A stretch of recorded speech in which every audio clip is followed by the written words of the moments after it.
Okay, if you want to make a vintage poster, you have, I guess, two options. The first one is you simply choose a pre-made template.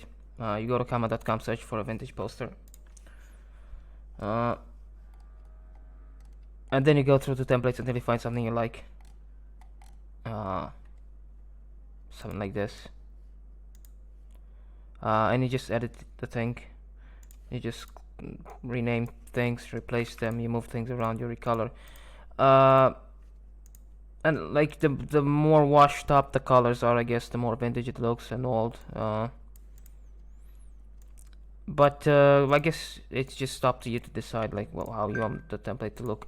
Another thing is, if you want to make an image look vintage, a trick you can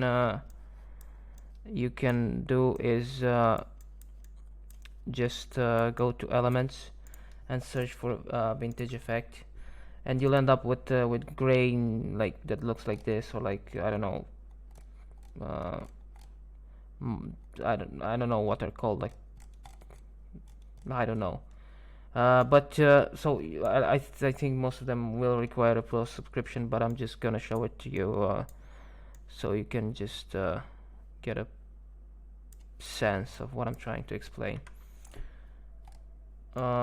So the more cracks a design has, like the more splashes and stuff, the dirtier it looks, the more vintage it's gonna feel. And you can also go ahead and make it, I mean, add a few filters and stuff, like this, vintage. I mean, you have a bunch of options. You can like play around with intensity and stuff. You can make it black and white. Yeah,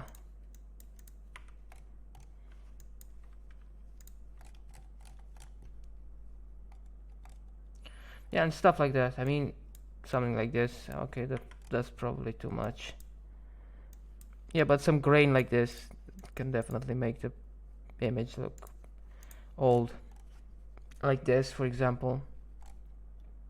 I mean, it's the same process, but I just can't find any grain that looks good enough.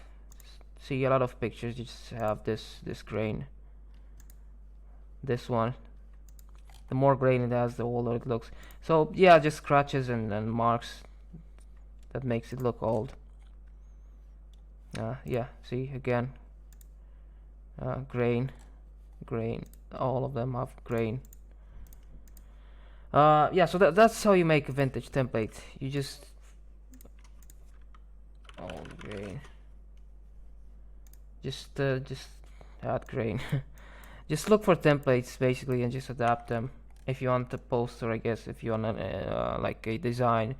If you want to make like an image look old and grainy, I mean vintage, go with the vintage filter like I showed you and just add a bunch of stuff.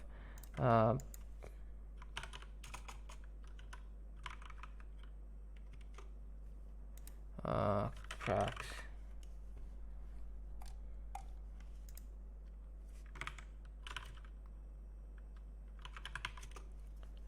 No.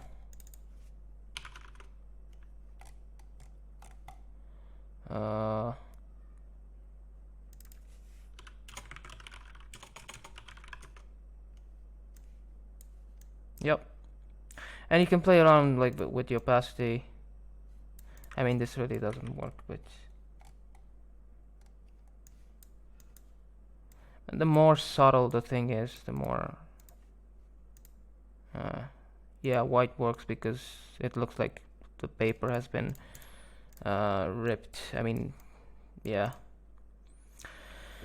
Yeah, so something like this, I guess. You can play around with the settings until you find something you like and it looks old enough for you. But anyway, that's the process of making things look old and vintage.